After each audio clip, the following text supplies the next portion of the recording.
The U.S. NATO bombing of Libya was under the complete farce of protecting civilians. The intervention to save lives resulted in the deaths of at least 30,000 Libyans.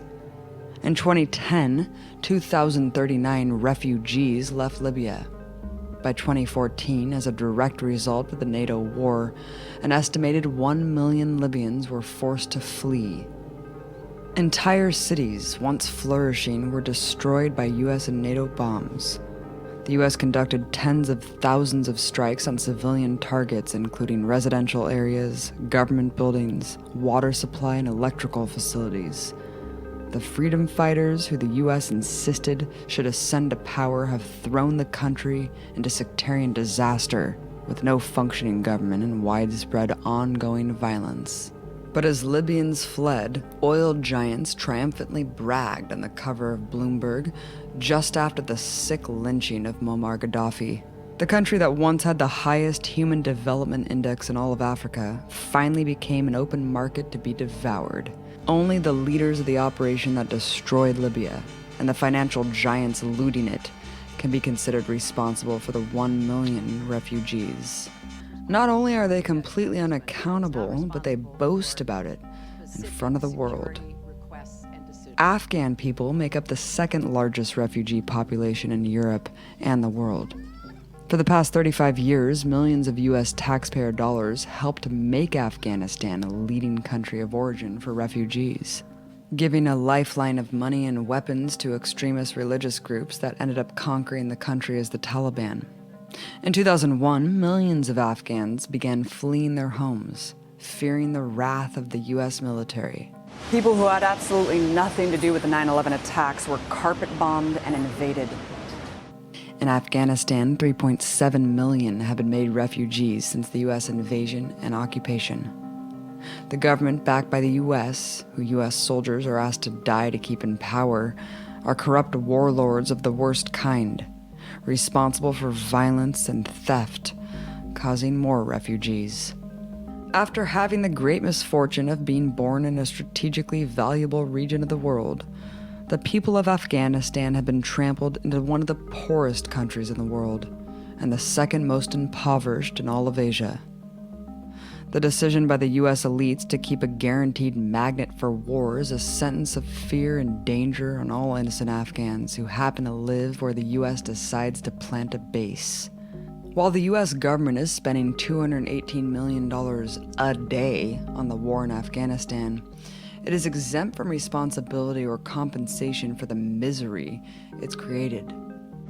A large number of EU countries, especially ones who complain about refugees, have also sent military support for the occupation.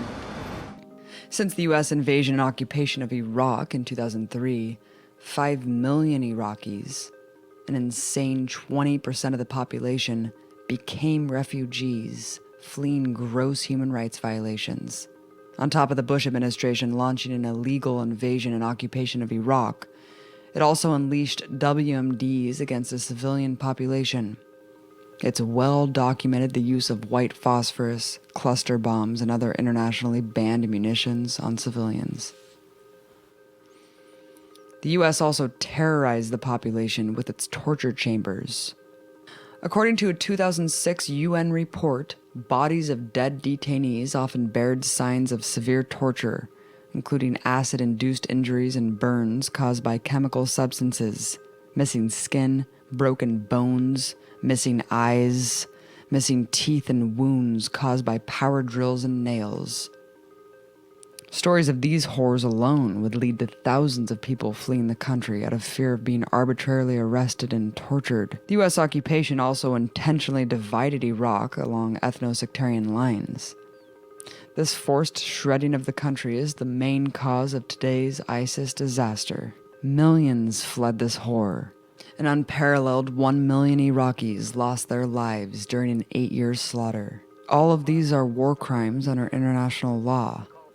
Clearly, the U.S. government should be responsible for reparations for Iraq and its besieged people. Instead, there's no accountability. Iraqi refugees live in peril, while the criminals who put them there retire to country clubs. And many of the countries who joined this massive crime against humanity are now complaining that there are refugees from Iraq. For Syria, there's an unimaginable scale of refugees, around 11.6 million since 2011, half of its entire population. A brutal civil war infused with arms, cash, and foreign fighters has killed over 250,000 people and left the country on the brink of collapse. As such an enormous source of war refugees, the so-called leader of the free world should be making a peaceful resolution in Syria its top priority. But instead, the US has made very clear that its top priority in Syria is to overthrow its government. Taking a cue from Libya, the US and its partners in crime have been dumping billions in money and weapons to arm rebel groups. One problem: nearly all US-supplied arms, money, and trained fighters have ended up with ISIS, the very group the US is supposed to be fighting in Syria. The moderate rebels they hope to place in power are now completely eclipsed by, and sometimes aligned with, the forces that instead grew to power players, Al-Qaeda and ISIS. Still, the US insists that overthrowing the government is a top priority. Defeating ISIS and ending the war, they say, can only happen by overthrowing Assad. What they don't say is who would take his place. The Syrian people suffer unimaginable misery as the empire dumps money and guns into a nonsensical plan, allowing its allies and crazy ideas to strengthen ISIS. Its policy of regime change can only succeed in creating more war and chaos on the ground. The World Bank and IMF can cause enough despair to mirror a war zone. Among the top refugee countries, 6 out of 10 are in Africa, including Somalia, Sudan, and Eritrea. After liberating themselves from centuries of European colonialism, in the 60s and 70s, Africa's small farmers became self-sufficient and started exporting hundreds of thousands of pounds of food. But the World Bank and IMF's structural adjustments forced on the people of Africa led to a period of low investment, increased unemployment, and reduced social spending.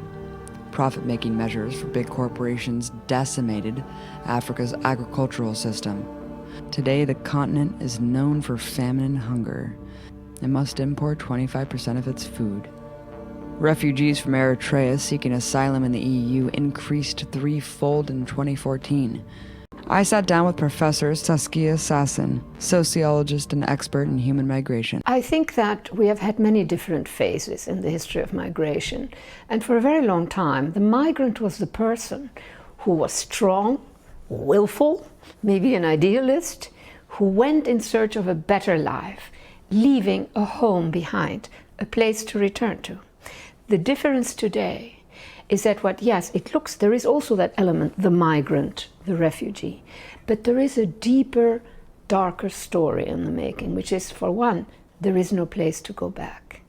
To keep on using the language of migration in this circumstance doesn't help. It's a quick shorthand, and it's a good word. But I think that we're seeing, in my reading, the beginning of a whole new phase that really has to do, one language I like to use is with a massive loss of habitat. They are not migrants in search of a better life. These are people in search of bare life, the bare essentials of life. There is so much despair, so much loss of options in some of these countries. And the United States had some role in that, by militarizing conflicts, the way they have handled the drug trade. So in the case of Central America, it's a desperate fleeing. And that is not a migrant. That is something else. A lot of people know the terms neoliberalism and globalization, but how have these policies specifically exacerbated mass migration and eviscerated the economy over the last 30 years? Economic interventions by powerful actors from all over the world, in particular countries, have eliminated survival options. We're talking very modest livelihoods, but they were real lives, So for instance, if you consider, this is for me a big issue in this whole story, that in the last 5 years, about 220 million hectares of land were bought, especially in Africa and in Latin America, sub-Saharan Africa, or acquired, is the proper language here, but they really were bought by about 15 governments and by about 100 firms. What happens when these actors acquire rural land? For starters, they evict all the smallholders, the small agricultural. These people are pretty poor and modest lives, but they had real lives. So they are thrown out.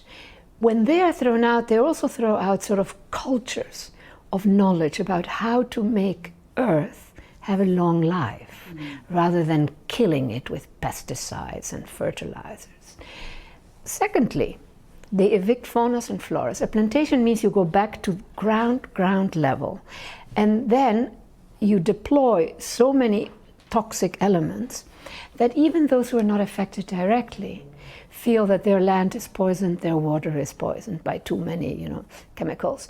So it is an enormous shadow effect besides the thing itself. And how have major financial institutions like the World Bank and IMF cemented these policies? I do think that these restructuring programs actually have destroyed a lot of these local economies. And I've always been stunned by a fact that is rarely mentioned. If you look at what was happening in the 60s, especially Africa, when the colonial wars of independence succeed, and you have a whole new generation, brilliant people among them, I mean really great people. Most of the foreign investment that then comes after the wars of independence and you establish an autonomous state, invested in manufacturing. Mm-hmm. Manufacturing is the one sector in our economies that produces a vast, prosperous working class and a vast middle class. Today, all of that is gone. Today, most of the investment is basically in land, in mining, in water grabs. That means that a lot of the wealth is sucked out, and it engenders a very rich elite that doesn't have to do anything to be rich. It just happens that they are the elite in a country that has a lot of natural resources. Now, in that whole story, there are these massive loans that were made to all these countries, loans that those countries could never have paid. The origins of that, again, something that is rarely mentioned, comes from OPEC. When OPEC, this goes back to the 70s, when this extraordinary event happens where the oil-producing countries make a cartel and suddenly raise the prices of oil, there was a vast amount of cash that goes to the oil-producing countries. Now, they could have chosen to put all that cash literally beneath their beds, and we would not have had all kinds of things that happened, but they didn't. They gave it to the big Western corporate banks. Now, a bank at that point, especially when finance was not as developed, a bank makes its money by selling the money. There was a surplus of cash, so they went and literally forced a lot of countries, also in Latin America, to take on these loans. And that is the beginning, really, of this extraordinary indebtedness.